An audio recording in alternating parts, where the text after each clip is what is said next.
apesar de normalizar a mudança dentro das organizações, tem outra coisa que é fundamental para a adaptabilidade, que é a questão do repertório. Ou seja, se eu não tiver repertório, eu não vou conseguir reagir às mais diferentes situações. E normalmente, como a gente está acostumado a ter poucas ferramentas na nossa caixa de ferramentas, a gente fica muito preso àquelas que a gente tem. Essa ideia central é chamada de martelo de Maslow. Abraham Maslow foi um psicólogo empresarial muito importante que desenvolveu várias teorias, inclusive a pirâmide de necessidades humanas que a gente tanto vê nas faculdades de administração por aí.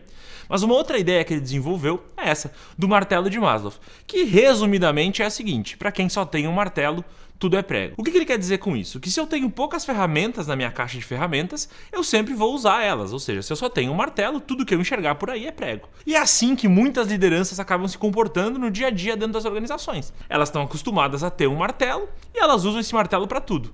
É óbvio que esse martelo funciona em alguns momentos, em algumas situações, mas ele não pode ser a resposta para tudo. E é por isso que a gente precisa desse desenvolvimento de repertório. E a gente precisa cada vez mais aumentar a nossa caixa de ferramentas para conseguir reagir às mais diferentes situações. O Maslow, ele teve essa ideia olhando uma máquina de lavar nos anos 70. Imaginem, uma máquina de lavar nos anos 70 devia ser uma obra de arte para a época, e ele olhou aquilo e pensou: nossa, que máquina linda, que coisa maravilhosa, cheia de tecnologia, cheia de design, mas ela só faz uma coisa: ela só lava roupas. E foi aí que ele tirou essa ideia do martelo de Maslow. E esse, na verdade, não é nem o nome técnico dessa situação. Isso é conhecido como a lei do instrumento. É um viés cognitivo que faz com que a gente fique super confiante nas ferramentas disponíveis. É isso, se eu só tenho um martelo, eu vou usar ele para tudo e achar que ele é a melhor solução para tudo. Isso é muito comum. Existe uma outra frase que a gente fala muito, que é: nunca pergunte pro barbeiro se você precisa cortar o cabelo. A resposta dele vai ser sim. E é mais ou menos isso que a gente vive todo dia. Vamos imaginar aqui que eu esteja querendo participar do Projeto Verão, estar mais bonito para o verão do ano que vem. Se eu for para um professor de educação física e perguntar como eu fico mais bonito, essa pessoa vai dizer fazendo exercícios. Se eu perguntar para um nutricionista, provavelmente essa pessoa vai me receitar uma dieta. Se eu perguntar para um psicólogo, talvez ele vai dizer que a saúde mental é o melhor caminho. Provavelmente cada um dos especialistas vai levar a sua especialidade como solução do problema. Isso é um pouco a lei do instrumento. A gente é super confiante nas ferramentas que a gente domina.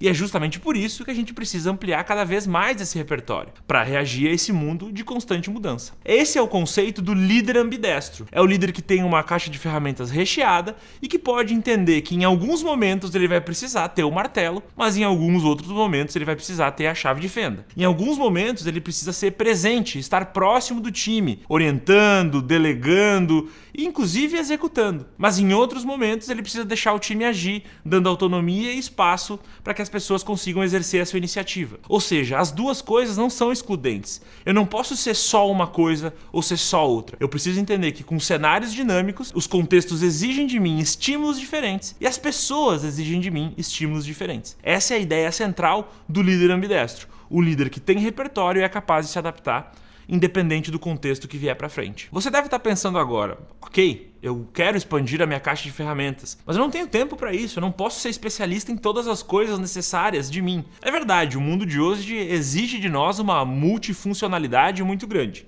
E a gente às vezes fica assoberbado com a ideia de ter que aprender e virar especialista em uma série de coisas. Mas na verdade isso não é bem assim. Um livro muito recente, chamado The Digital Mindset, dos professores Paul Leonardi e Tzidal Neely, fala sobre a regra dos 30%. Alguns professores de Harvard descobriram que, para eu me tornar fluente em inglês, eu não preciso dominar as 12.000 palavras do idioma. Não preciso ser um especialista, não preciso ser o Shakespeare. O que eu preciso é entender 30% das palavras disponíveis. Com 30% do léxico, eu consigo ser fluente no idioma inglês. Eu não vou ser um especialista, eu não vou ser o maior versado no idioma, mas eu vou ter palavras e conhecimento suficiente para ser fluente. E essa é uma ideia que a gente pode trazer para essa fluência digital. Eu não preciso necessariamente dominar todas as ferramentas à exaustão. Tendo 30% do conhecimento sobre elas, eu me torno fluente e eu posso realmente incluí-las na minha caixa de ferramentas. Então pense nisso. Você não precisa necessariamente dominar todos os assuntos, mas ter um conhecimento básico de 30%